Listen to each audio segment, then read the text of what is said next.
Alikho elishona lingenazo ezalwa yamukela ke nazi ezihamba phambili. Owezemfundo wenyuse yokudla ezikoleni I-Santaco ilifakele izibuko olehlokomela kanti ke isasa nezinguquko kumakhadi empesheni. Izindaba ze-1KZNTV zifundelwa uSiyabonga wakadumani nabezulu elidume esandlwane. Sawubona. Kwenyuse imali yohlelo lokuphakelwa kwezikole kulandela ke izingqinamba eziholele ekutheni abafundi bengadli uma ke kuvulwa izikole. Lokhu ke kuzwakale ngesikhathi ungqongqoshe omnyango wezemfundo KwaZulu-Natal uMbali Fraser ethula ke isabelo mali esishayamithetho. Indlunkulu yakwaZulu nayo ke iphinde yakhushulelwa imali. Iminyango ke yahulumeni esifundazweni yethule izabelo mali yazo kuleli isonto okubalwa ke nehhovisi likaNdunankulu uNomusa Dube-Ncube. Inyukile imali uhulumeni oweseka ngayo indlunkulu yakwaZulu. Lokhu kuvezwe uNdunankulu wesifundazwe KwaZulu-Natal uNomusa Dube-Ncube kwisabelo mali sehhovisi lakhe. Isabelo mali sethu salonyaka sibonakala ukuthi sinyukile kakhulukazi ohlelweni lokusupporta indlunkulu kaZulu kanye nayo yonke imisebenzi ekufanele yenziwe endlunkulu. Siyokhumbula ke ukuthi isilo samabandla njenge inkosi yethu sonke inemisebenzi ekufanele iqhubeze eyesizwe kanti futhi nokusebenzela umphakathi njengokusho ke komthetho sisekelo. Ingakho ke kubalekile ukuthi ibe khona imali ebekelwe nobisabelo esibekelwe ukuthi kwenziwe imisebenzi eminjalo njengemicimbi kanye neminye imisebenzi ekufanele yenziwe isilo kanye futhi nokukhokhela abasebenzi abasebenza ngaphansi komnyango owangamele isilo. Kulonyaka ke sikwazile ke futhi nokuthi imali yokusiza ulusha ngemxhaso nayo sikwazi ukuthi siyithole njengamanje inhlelo zi-advertisiwe zokuthi abantu abasha aba-applye abafuna ukukhanda imoto abafuna ukungena embonini yamathayi abafuna ukungena embonini yobuchwepheshe noma ubuxhakaxhaka sizokwazi ukuthi sibasize. uDube-Ncube uthe osonkontileka kumele bachaze ngohlelo lokuphakelwa kwezikole esifundazweni wathi bazakwenza olwabo uphenyo njengehhovisi likaNdunankulu. Sihlanganile ke nongqongqoshe walomnyango sayithola ireport yokuthi kwenzekeni kodwa sikubekile futhi ukuthi ngeke sikubekezelelele ukuthi kuthi uma kuqashwe izimboni ekufanele zenze umsebenzi zikhokhelwe imali ebese zingakwazi ukwenza umsebenzi ngendlela ebezithe zizowenza ngayo ngesikhathi zisa-applyela ukuthi zibe ingxenye yalolu hlelo. Siphinde sathi uma kukhona izinkampani efanele ziyekiswe ukusebenza kufanele kwenziwe lokho emva kophenyo oluzoba nzulu ukuthi konakalephi ngempela yini eyimbangela yokuthi after isikhathi sokuthi abantu bekenikeziwe umsebenzi banikezwa nesikhathi sokuthi bazilungiselele kodwa ilanga lokuqala abantwana bebuyela kule kodwa esikoleni bafice ukuthi ukudla okusha kungekho ezikoleni. Into ke sizoyenza ke njengomnyango kaNdunankulu ukuthi siyebo sitholile umbiko kodwa nathi kuzofanele siphume siyenze isiqiniseko sokuthi lokho esitshola umnyango kuyikhona kwenzele ukuthi kungathi sithola enye report kanti umphakathi ngaphandle kusekhona izikhalo noma kusekhona inkinga ezikhona. Umnyango wezemfundo KwaZulu-Natal ubambe isithangami nabezindaba ngemuva kwesabelo mali sawo esishayamithetho. Ungqongqoshe uMbali Fraser owachithile amahemhemu asonkontileka osolwayo.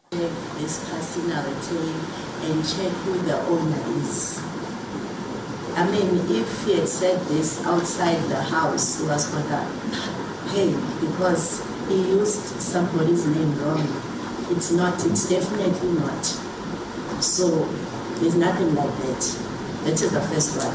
The second one, if he's talking about the connection, politically connected, I don't understand what is it that he was talking about. Again, it's not true. That is the second one. Then the third one, if they are saying we are going to be using this money for campaign household, because there are systems in the department, how are we going to take the money for food, then campaign with? If the IFP does that, unfortunately, it doesn't go that way with the ANC. I don't know where he got that from. Now I understand, maybe this is the reason why our people in Ulundi were blocked. I'm not sure. It seems as if there is an agenda in their quest for 2024. This is now happening. I mean, everything that they are saying, it makes us to think that they are involved. Because even in the issue of those who claimed to be business forums, you can't prove it because we did not check them. If at some stage we saw IFP people blocking people, it's clear that they might be involved. But again, ours as the department is to make sure that the learners of KwaZulu-Natal. Kanti ngakwezomnotho ungqongqoshe wezokuthuthukiswa komnotho ezokuvakasha nokongiwa kwemvelo esifundazweni uSiboniso Duma uthe umnotho esifundazwe uyantengantenga. Umnotho wethu uyantengantenga kuyofanele sikwazi ukuthi sibeme kakhulu abatshali izimali ukuze kwazi ukuthi nama-tourists aqhubeka eze esifundazweni sethu. Sijabulile ukuthi abantu ke abangaphezulu kwezigidi eziwu7 bafikile njengamanje ngezikhathi zephasika bakwazi ukuzolala endaweni zethu kulonyaka wonke. So sicabanga ukuthi siyathuthuka sisifundazwe noma sisekhona inselelo kodwa sicabanga ukuthi ke ezemvelo sibonile ukuthi siyayilekelela kakhulu ehluhluwe Imfolozi Park ikwazile ukuthuthukisa isimo abantu abasabe nenkinga yamabhubesi ngoba into eyenza ukuthi bathande iKwaZulu-Natal abantu bayithandiswa izintaba zasokhahlamba bayithandiswa indawo yokongiwa kwemvelo bayithandiswa ulwandle olutholakala kakhulu endaweni ecoastal stream. Iloko nje sicana namhlanje bekubalekile sabe sesiyathula ke isambe su3.4 billion esiyolekelela kuzona zonke leinhlaka ukuze uthuthuke umnotho. Umnyango wezempilo esifundazweni uthe kokunye okusezinhlelweni zawo kulonyaka mali ukwakha imitholampilo emisha ukuthenga izimoto uphinde ushintsha amagama ezibhedlela ezindala. Namhlanje ke si-announcile futhi ukuthi sizo-add ezinye imoto esizozi-add lapho so that nabo abantu bakwazi ukuthi bathathwe in a decent way uma ngabe umuntu esedlulile emhlabeni. Kwesinye isikhathi imiphakathi ize ilinde isikhathi eside kakhulu just because asinazi imoto ezanele in the province. So nakhona siya-add. Asiyazi ukuthi azanele because it's 8 to 18 kulonyaka. Siyazi ukuthi azanele kodwa yikhona singakwazi uku-add kulonyaka. The next year sizo-add ezinye. Sizophinde futhi sakhe ama-medical legal mortuaries ey'ndaweni ey'fana noZululand, eVryheid, uMkhanyakude. So that abantu bakithi mangabe bedinga ukusizwa bangahambi baye i-distance ende ukuze bakwazi ukuthola ukusizakala. So those are the things esithi siyazenza ukushintsha indlela abantu bakithi abazothola noma bazothola ukusiza ngalo. Siyaqhubeka ke neprogram yethu yokurename izibhedlela ikakhulukazi ngamagama abantu abasendaweni namagama abantu bendawo abakwazi ukurelate kuzona. Uyabona nje ezinye izibhedlela ziba namagama umuzibuka uthola ukuthi igama lihlangene negama le-apartheid era. But kwesinye isikhathi even if kuthiwa akusiyo umuntu owaye umuntu umholi wobandlululo but igama lomuntu umphakathi ongakwazi ukurelate kuyena. Izibhedlela ke sithe sizozirename kulokhu iNimeya Hospital eseMadlangeni eMajuba neVryheid Hospital eseZululand. Isifundazwe sizohlomula ngenyuvesi entsha sha ebhekene nezolwandle. Into esikhulume ngayo kakhulu ukuthi kuzokwakhiwa iuniversity lapho eGwini ekuthiwa iMaritime University. Le mnyango usuke ucabanga ukuthi kuzoba ngcono ukuthi ngoba sinolwandle olukhulu olu600 km icoastline kungcono sakhe ulwandle silisebenzise endaweni zethu ukuthi sibe neuniversity ezofundisa abantu ngokudive, ifundisa abantu ngokwakha imikhumbi, ifundisa abantu ngokulekelela ekutheni senza kanjani ukuthi sifinyelele ekusebenziseni isikhungo esiwulwandle. Kuyaziwa KwaZulu-Natal sinamahub amabili iDurban neRichards Bay. Esicabanga ukuthi ukwenza kanjalo uhwebo lasolwandle lizoqina. Sikhulumile ke futhi nokwakha isikhungo semali ngodla ezokwazi ukuthi uma isifundazwe sibena inkinga zeimali sikwazi ukuthatha from yona wonke kamazwe adevelopayo ayasebenzisa isikhungo esinjalo. Sikhulumile kakhulu ke nange-Operation Vula Fund enemali e100 million ukuthi siyaqhubeka siyalisebenzisa iwindow lesibili ukulisekela abantu bakithi. Sikhulumile ukuthi salimala kakhulu ngenxa yezikhukhula soqhubeka ke senze ama-funds azobekwazi ukuthi asize ama-cooperatives azobe siza kakhulu kwi-township nakwi-rural economy ukuze abantu bakithi baqhubeke basizakala. Sikhulumile ke nange-cannabis eyenza i-hemp udaba eselwaziwa njengensango welilinywa abantu ke bako Bergville nabako Msinga. Sithi njengamanje sekuyisikhathi sokuthi abasizakala abantu bakithi. Imuzi Sikotane ke isebenza eduzane yenza ucwaningo izobanikeza nama-permit ukuthi mase bevuna babe nayo imarket. Kanti uDube Ncube uphinde wakuveza ukuthi bazonqanda ubugebengu kwisifunda saseMkhanyakude. Sinohlelo ke lokulwa nobugebengu kakhulukazi kuzona zonke indawo kuleli sonto esiphuma kulona nje besendaweni yaseMyran Hill lapho esaziyo ukuthi kuba khona isigameko esibhlungu sokuthi kuhambe emhlabeni abantu abawu19 ngenxa yabo ubugebengu. Imbizo ke yethu yokulwa nobugebengu ihambe kahle kakhulu kangangokuba siye sathula ngisho isakhiwo sokusiza izisulu zodlame laphaya nalaba ekuthiwa balwisana nobugebengu obhekiswe kubantu besifazane kanye nezingane. Okunye ke sikwenzayo ukuthi ekulwisaneni nobugebengu indlela yethu yakulesonto esiliqalayo ibheke ngapha ngaseMkhanyakude. Siyazazi inkinga esibhekana nazo lapha eMkhanyakude zokutshontshwa kwemfuyo, ukutshontshwa kwezimoto, ukutshontshwa kwezimpahla zabantu, kube nje nezinkinga eziningi even emphakathini bentshontshelwa izimpahla. Njengamanje ke into esiyenzayo ukuthi sizoqhubezela phambili lo lahlelo esake saba nalo lokwakha udonga lokuvimbela ukuthi imoto zingakwazi ukweqela ngale komngcele wase South Africa. Iminyango yonke yahulumeni yethule izabelo mali yazo kuleli viki eshamthetho sesifundazwe. Izindabeni ze1KZNTV nguAyanda Dube ngisemgongundlovu. Uhlalo wenhlangano yabamatekisi i-Santaco esifundazweni KwaZulu-Natal uBoy Zondi uthi sebethathe isinqumo sokukhuculula uhlelo labo olubizwa ngehlokomela njengoba ke sekukhona osomathuba abalisebenzisa ngendlela engayiyo lolu hlelo okuhloswe ngalo ukugqugquzela ukuphepha emgaqweni. uZondi usho kanjena ekhuluma neziko lezindaba ngesikhathi ke kuqhubeka uhlelo lokudingida ngezindlela zokukhuculula lemboni obelibanjelwe eThekwini.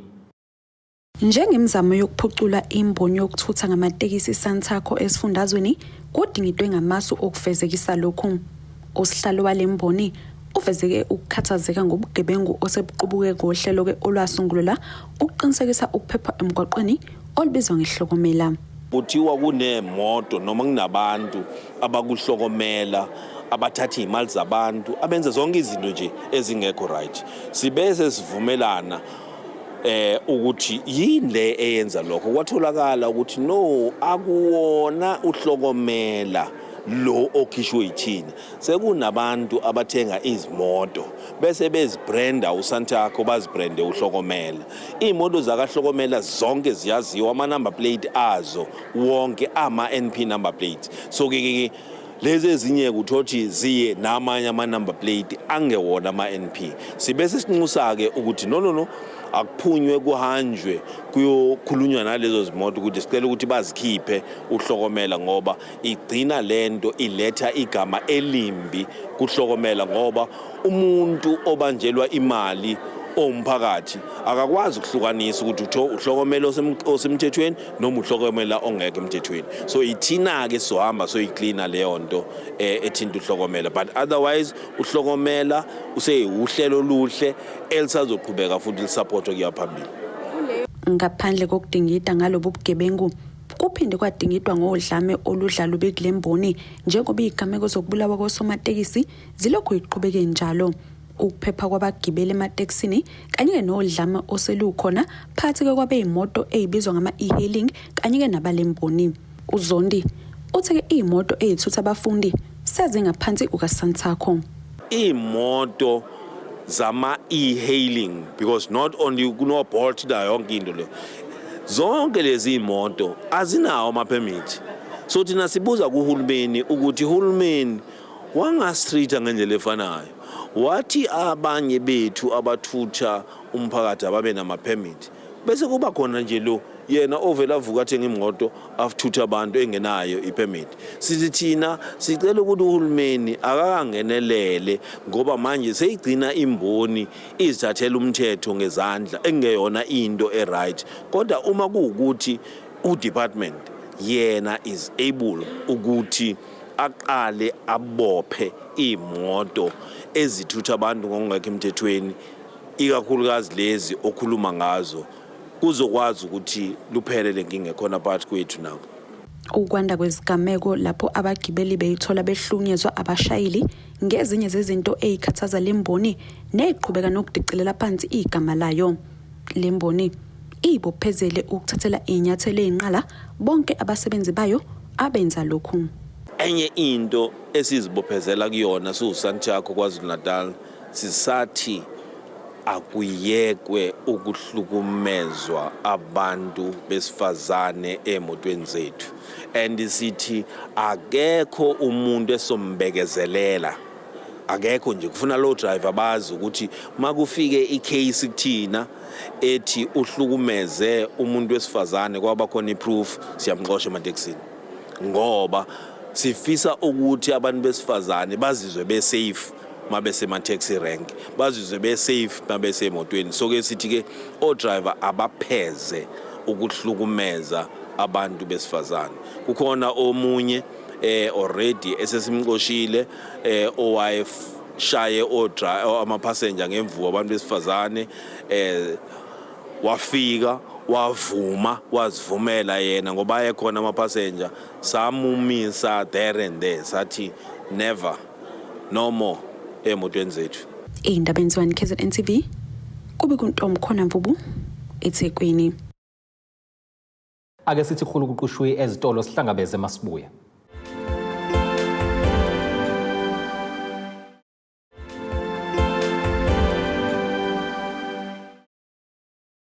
Asibingelele siphinde sikwamukele futhi mongabe usanda kubukela izindaba zethu nazi izihloko ezihamba phambili.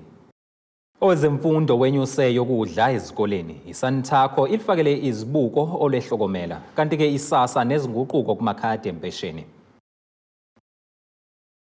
Inhlangano yezibonelelo zikahulumeni usasa kulesifundazwe isinxuse amakhasimende ayo ukuthi avakashela amahhovisi asondelene nawo ukuze ke bezokwenzelwa amakhadi amasha. Le nhlangano ke isho lokhu kulandela ukuthi amakhasimende abhekana ke nezinkinga uma ke amakhadi abo esephelelwa isikhathi. Le nhlangano ithi abantu ababheka amakhadi abo ukuthi aphelelwa nini isikhathi sokusebenza bese bevakashela amahhovisi abo ukuzokwenza amasha ukuze begweme ubhekana nenkinga abangabe sekumele bahole. Ikhadi lakho kumele liphelelwe isikhathi kule nyanga kaApril. Wena lo kufuneke uye eposini. Nakhona uye eposini nokuthi usafuna ukushintsha uthole lona ikhadi lakwaSASSA ufuna uqhubeka ukusebenzisa ikhadi lakwaSASSA. Kodwa ke wena othi awusafuna ukusebenzisa ikhadi lakwaSASSA uyakwazi ukuthi uyichoosele uyikhethele ibank ofuna ukuyisebenzisa. Uyakwazi ukuthi uzenzele ucwaningo lakho kubheka ukuthi maphi akhokhisa kancane ama fees njalo ama bank fees ngoba siyazi abantu bazokhalazela lokho kakhulu. Kodwa ke uyakwazi ukuthi uyikhethe. Ugodlwana ubesechaza kabanzi ngosuku okuyilona amakhasimende okumele belungise ngawo amakhadi abo. Imbalekile ukuthi ke bonke abashintshayo beze ungakashaya mhla ka20 kulowo nyanga. Uze siqinisekise ukuthi imali yakho iyangena kwi-account yakho. Mawufika emuva komhla ka20 uyolinda izingene kwinyanga ezawusengena kabili umothola umholo. So ke kuyaphazamiseka mawukuthi ke awufikanga before umhla ka20 kulowo nyanga. Kodwa ke sithi sicela kuza amakhasimende amakhadi abaphelelwa kulowo nyanga.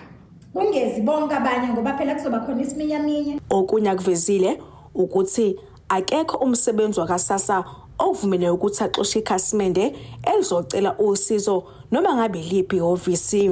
Sesitholile izikhalazo zokuthi kunabasebenzi othola ukuthi bawaxosha amakhasimende angasuki kulezo ndawo. Ngicela ukucacisa ukuthi ngibeke nje kucaca ukuthi ikhasimende nekhasimende lingayikhethela ioffice elifuna ukuya kulona ngoba kungenzeka kwesinye isikhathi ubukwenye indawo usuyafuna manje ukuthi ushintshe indlela othola ngayo imali akwazi manje ukuthi ulinde uzibuyele endaweni ohlala kuyona. So nje office neoffice kufanele ikusize futhi okubalekile futhi izikhalazo sithola ukuthi ke abanye sebeyasaba ukuya ema-office ngoba uthola ukuthi ema-ofisini kuvele kuthiwa baqalele phansi alethe yonke into ifo ibhalisele ingane kuthiwa lethi i-proof of address qinisekiso sekheli noma indawo ohlala kuyona kuthiwe lethe bank statement or payslip bonke lokho akudingeki uma uzoshintsha indlela yokukhokhelwa. Ngotebogo Sibisi ngiseThekwini. Inhlangano yabamatekisi yaseDondotha ithemba labathethwa Tax Association isikhuthaze osomabhizinisi kuba babuyisele emphakathini ngokwelula-ke isandla kulabo abantulayo. Uhlalo wale nhlangano Sifiso Shange usho kanje ngemva kokunikela ngomfaniswane yesikole ezinganeni-ke ezingama-35 eziphuma-ke ezikoleni eziyisikhombisa. Ushange-ke uthi unethemba lokuthi-ke lokhu kuzoguqula nendlela nje abantu ababuka ngayo imboni yabamatekisi. Usihlalo wenhlangano yamatekisi ithemba labathethwa uSifiso Shange uthi inhloso ngqangi yokuxhasa abafundi abentulayo ngomfaniswano wesikole ukuthi bengaziboni behlukile kunabanye esikoleni. Besenze uhlelo lokuhlomlisa izingane ezisweleyo nezingane ezishodelwayo umfaniswano wesikole. Inhloso bekuyileyo siyithemba labathethwa Tax Association ngokuyalelwa uregime wethu uhlalo wakhona ubaba Makhunga kukhingcetshwayo kuba kunomyalelo othi asigqokise izingane ezisweleyo. Sizigqokisile izingane ezisweleyo izolo. Lezi zingane bezingamashumi 35 bekuyizikole ezu7 ebezikade zikhona. Zonke lezo ngane zihlunyulisiwe zathola umfaniswano wesikole ngokusuka phansi esicathulweni kuze kuyophuma phezulu ekhanda kwi-uniform yesikole ukuze zingabe sehluka kwezinye ngane. Ushange ube eseshayela nabanye osomabhizinisi Kwele ngokuthi bebuyisele emphakathini. Ukweswela emphakathini kukhona kuningi kakhulu ngoba thina uqala kwethu ukulekelela umphakathi siqale ngokuthi uma kunomphakathi noma umuzi osweleyo sulekelele uma uthanjelwe isihlobo uyeza ubhala incwadi sulekelele ukuthi ukwazi ukufihla izihlobo zakho. Siphinde futhi senza nama food parcel enyakeni odlule okulekelela umphakathi kulabo bantu abasweleyo. Sakwenza lokho siyimboni yamatekisi. Kumele sikhuthale uma singosomabhizinisi ekulekeleleni umphakathi ngoba siyawudinga kusasa. Iwona osithatha usibeke la sikhona njengamanje umphakathi ngoba uma ngingedwa angikwazi ukwenza lutho kodwa uma ngithinta umphakathi ngiyakwazi ukuthi uyakwazi umphakathi ungilekelele yize ngusebenza endlela engisebenza ngayo kodwa kungilekelela lokuthi ngikwazi ukuphila nami nomndeni wami. Siyimboni yamatekisi. Ushange uqhubanga ngokuthi ukuhambisa uxhaso olunjengalo lezikoleni banethemba lokuthi kungaguqula nendlela abantu ababuka ngayo imboni yamatekisi. Isithombe esisithumela emphakathini sizama ukukhombisa umphakathi ukuthi ungacabangi ngalokucabanga kwakudala okwakwenzeka kudala ukuthi abantu bemboni bamatekisi bayizixhwanguxhwanga bakwazi ukuxhumana nomphakathi. Ingakho sisondeza emphakathini ukuthi usazi ukuthi singabantu siyakwazi futhi ukulekelela umphakathi nala ushoda khona. Ezindabeni za1KZNTV kube kumqondisi Myeni ngisedondotha. Bekukuhle kudelile kwathunga phansi kamasipala uMsinga lapho ukhansela ehambisana nemeya yomkhandlu bethule ngokusemthethweni izindlu ezintathu ezakhelwa abantu abantula kakhulu kanye ke nomgwaqo uMagobela.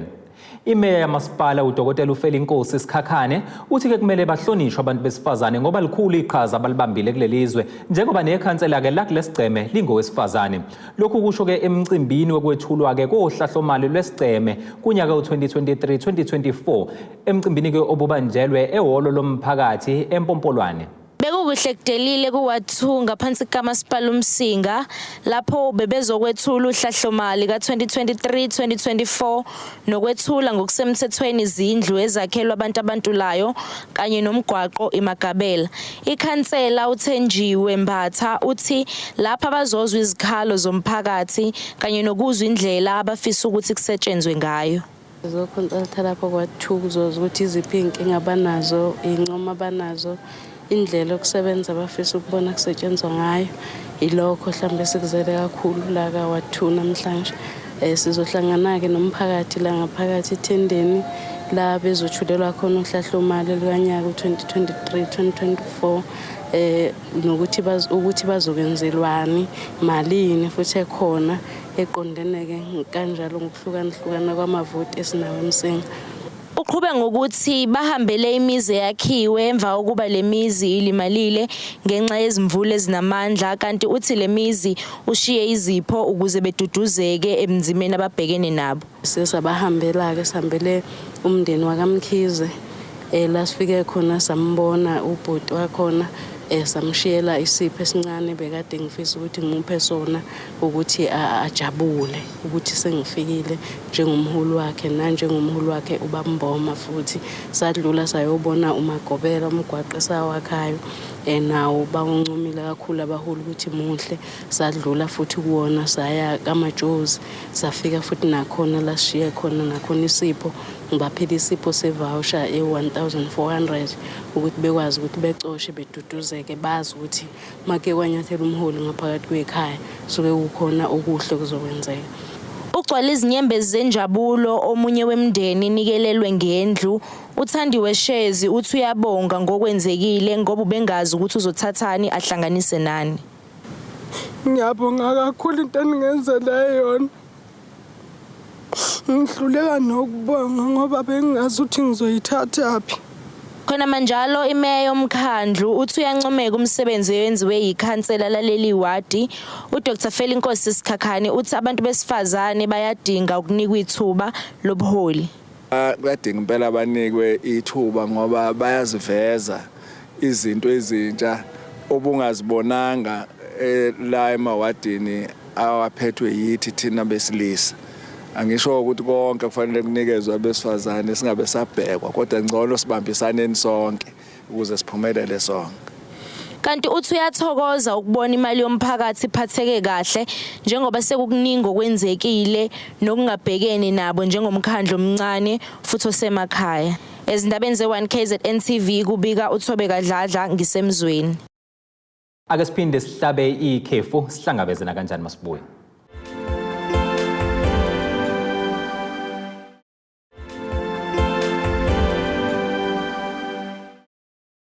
Asikubingelele siphinde sikwamukele uma ngabe usanda kusijoyina ezindabeni zethu nazi izihloko ezihamba phambili.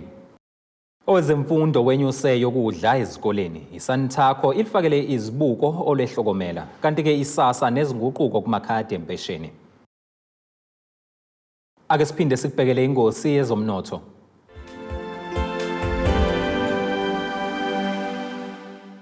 Irandi lakuleli liu-18.08 maliqhathaniswa nedola lasemelika libe u-22.42 maliqhathaniswa nopondo waseBrithani libe u-19.79 maliqhathaniswa ne-euro lase-Europe. Igolide ke lona lingu-$1,986.44 i-ounce kuthi uwoyela ongahluziwe ube u-$81.10 umphongolo. Ake sikubhekele isimo sezulu.